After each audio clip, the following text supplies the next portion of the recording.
jamaah, ada seorang syekh cerita dalam salah satu ceramahnya, cerita tentang seorang dokter perempuan di sana, di Arab sana.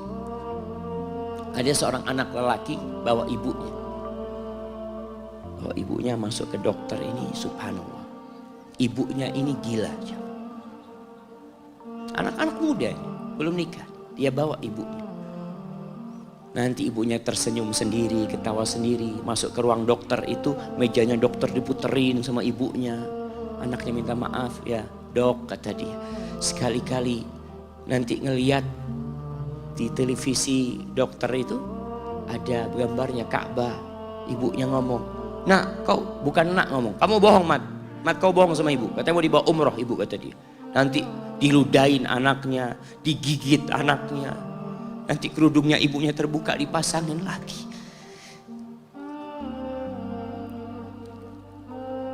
Itu dokter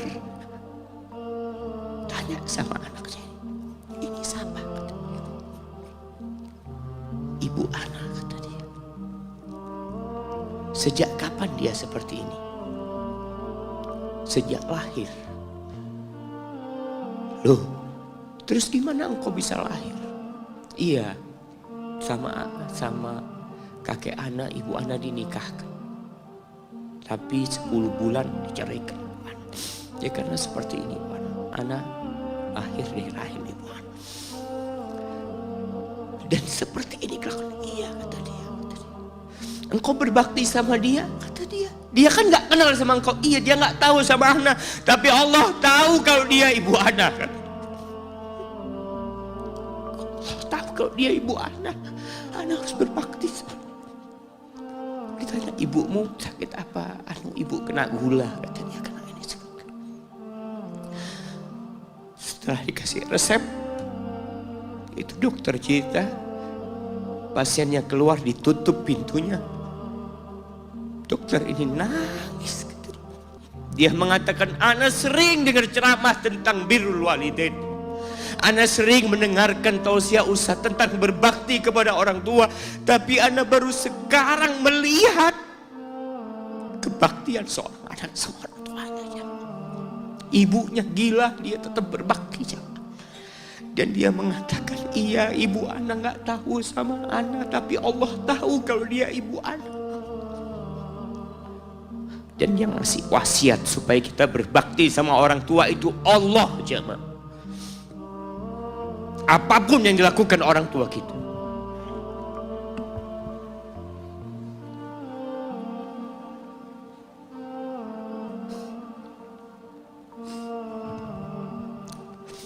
Apalagi ibu. Allah katakan, hamalathu ummuhu kurha wa wada'athu kurha. Ibu kita, hamil kita itu dalam kondisi yang sulit.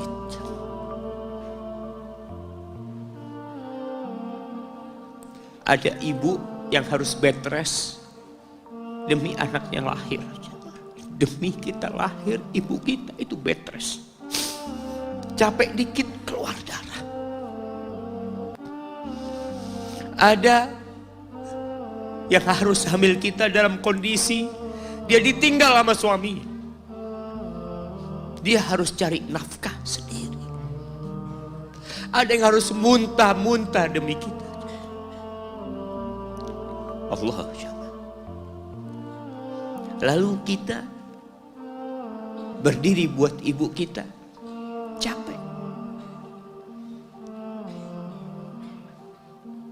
Diceritakan seorang, ya kita semua tahu ceritanya, tentang 3 orang yang masuk ke dalam gua.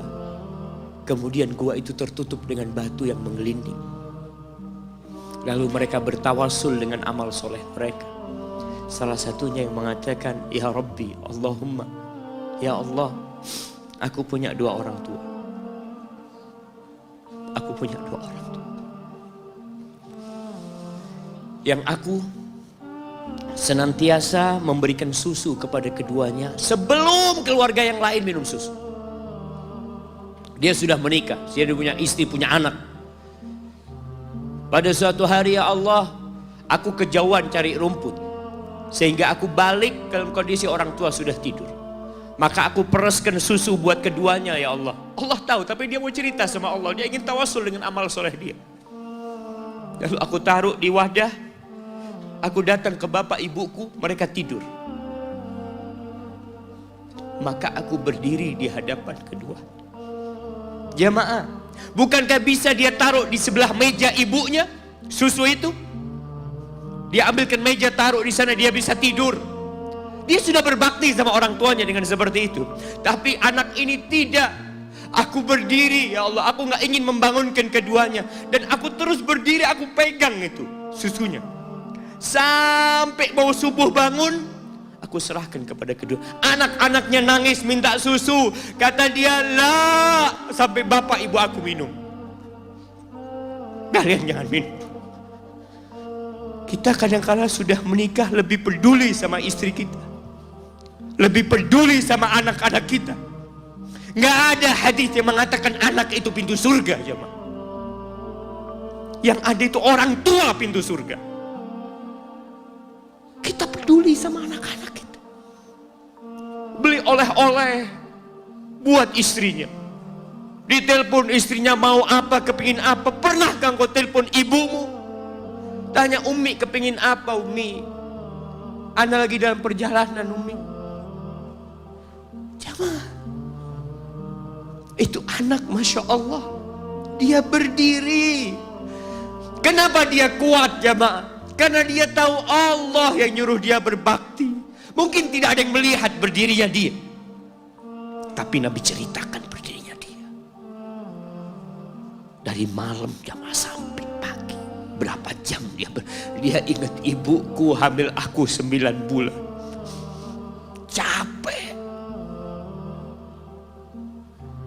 Ana semakin tahu dengan tugas besar seorang ibu dan pengorbanan seorang ibu setelah Ana menikah. Setelah Ana tahu bagaimana istri Ana hamil, ketika dia harus tidur gak enak, makan muntah aja, Ana melihat istri Ana sampai lemas dia muntah. Ana ingat, begini ibu Ana hamil Ana. Lalu kita lupa, jemaah. Kita sok sukses, mungkin engkau lebih sukses dari orang tua. Tapi kalau nggak ada bapak ibu, engkau nggak akan pernah lahir di muka bumi. Allah ceritakan ibunya hamil dia. Wa wada'athu kurha, dan melahirkannya dalam kondisi sulit. Kadangkala perut ibu kita itu disobek demi kita keluar dari perut ibu kita. Antum meninggalkan luka di ibu, itu dijahit. Kalau antum anak ketiga, Allahu Akbar, berapa kali dibelah perut ibu kita, tubuhnya jadi jelek gara-gara kita. Tapi dia nggak peduli, yang penting antum lahir dengan selamat. Kalau ibu kita dikasih pilihan, ini nggak bisa diselamatkan dua-duanya, salah satunya akan meninggal dunia. Kira-kira apa kata ibu antum? Iya, nggak apa-apa dok, selamatkan bayinya dok. Nggak apa-apa dok, biar dia lahir dok. Subhanallah. Berapa banyak ibu yang meninggal dunia ketika dia melahirkan anak.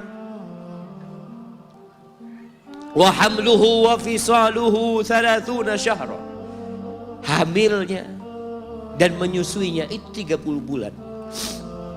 Artinya bukan ketika antum lahir selesai lelahnya ibu kita. Memang ketika antum lahir dengan selamat, Allahu Akbar, ibu itu lupa dengan rasa sakit dia 9 bulan. Ibu itu lupa dengan jeritan dia mengeluarkan kita ketika kesakitan. Itu lupa. Dia tersenyum, dia bawa anaknya, ditaruh di dadanya. Allahu Akbar. Kalaupun ada air mata yang menetes, itu air mata kebahagiaan orang tua dengan hadirnya kita di muka bumi ini. Lalu kita bisa berjalan. Kita nggak bisa apa-apa lahirnya. Allah rekam kebaikan ibu kita. Kita disusui sama ibu kita. Berapa bulan? 2 tahun. 24 bulan disusui. Mungkin ada yang kurang, mungkin ada yang lebih. Tapi yang jelas kondisi kita tidak bisa berbuat apa-apa. Kita hanya bisa menangis, jemaah. Antum lapar menangis, buang kotoran menangis. Siapa yang datang membersihkan kotoran antum? Ibu antum. Yang gendong antum siapa? Ibu antum. Dia susui. Subhanallah, sampai anaknya agak besar sedikit, diajari bicara sama ibunya, diajak ngomong sama ibunya, diajarin berdiri sama ibunya, diajarin berjalan sama orang tuanya. Allahu Akbar. Kemudian ketika antum sukses, antum berangkat ke luar negeri, antum berangkat ke luar kota, meninggalkan kedua orang tua antum, boleh, asalkan dengan ridho orang tua antum. Kalau ibu antum telepon, antum di Batu sini, kuliah, sampai sukses jadi pengusaha di sini. Ibu antum di kampung telepon, nah ibu ingin kau balik ke kampung. Jangan pernah mengatakan, Bu, anak kerjanya di sini, ibu. Saya ditugaskan di sini. Tinggalkan semua pekerjaanmu, pulang ke rumah. Ustaz, gimana dengan istri dan anak-anak? Yang ngasih makan istri sama anak-anak antum itu Allah Jalla Jalla. Bawa pulang ke kampung, hidup sama ibu antum. Jamaah, ada seorang sahabat yang izin untuk berjihad, izin untuk mendapatkan surga yang paling tinggi, izin untuk bisa memberikan syafaat kepada 70 dari keluarganya. Kalau dia mati syahid, dia datang kepada Nabi SAW, ditanya, bapak ibumu hidup? Iya, kata dia, pulang engkau ke sana. Fazammal jannah, di sana ada surga. Ilzam rijlaya, engkau tetap di kaki ibumu. Ini mau jihad, bukan mau cari fulus, jemaah. Bukan mau cari kenikmatan dunia, dia mau cari surga. Tapi pintu surga yang paling baik orang tua dapat jauh-jauh. Jamaah, wallah, ketika antum nangis di kasur, ibu di dapur lagi masak, dimatikan kompornya, dia datang jumpai antum. Antum lihat, anak sering lihat ketika kajian, bagaimana seorang ibu yang gendong anaknya yang nangis. Dia ingin dengarkan kajian, tapi engkau menghalangi dia untuk mendengarkan kajian dengan baik. Dia harus gendong. Kadang-kadang gak boleh deket-deket kajian, yang bawa anak tempatnya lain, dan dia nurut. Engkau ganggu hidup dia dari sejak engkau lahir. Kemudian setelah engkau dewasa, engkau gak berbakti. Lupa dengan wa hamluhu wa fisaluhu 30 syahr. Di masa Umar bin Khattab, ada seorang yang datang kepada Umar mengatakan, ya Amirul Mukminin,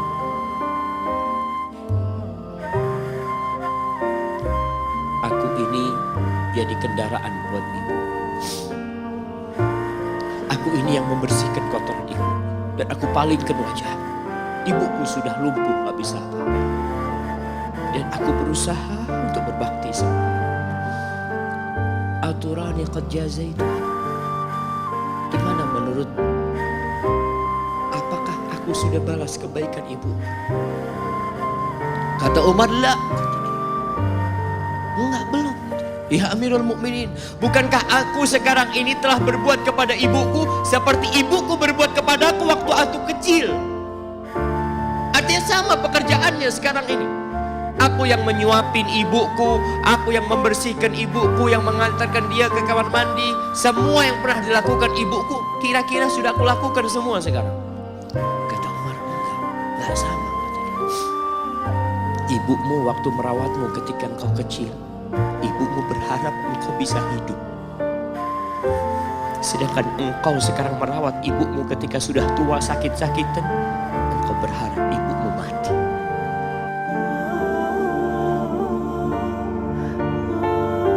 Lalu Ibnu Jauzi berdoa, Allahumma in adzabtani wadan. Ya Allah, kalau kau besok mengazab aku, jangan kau kasih tahu orang-orang itu.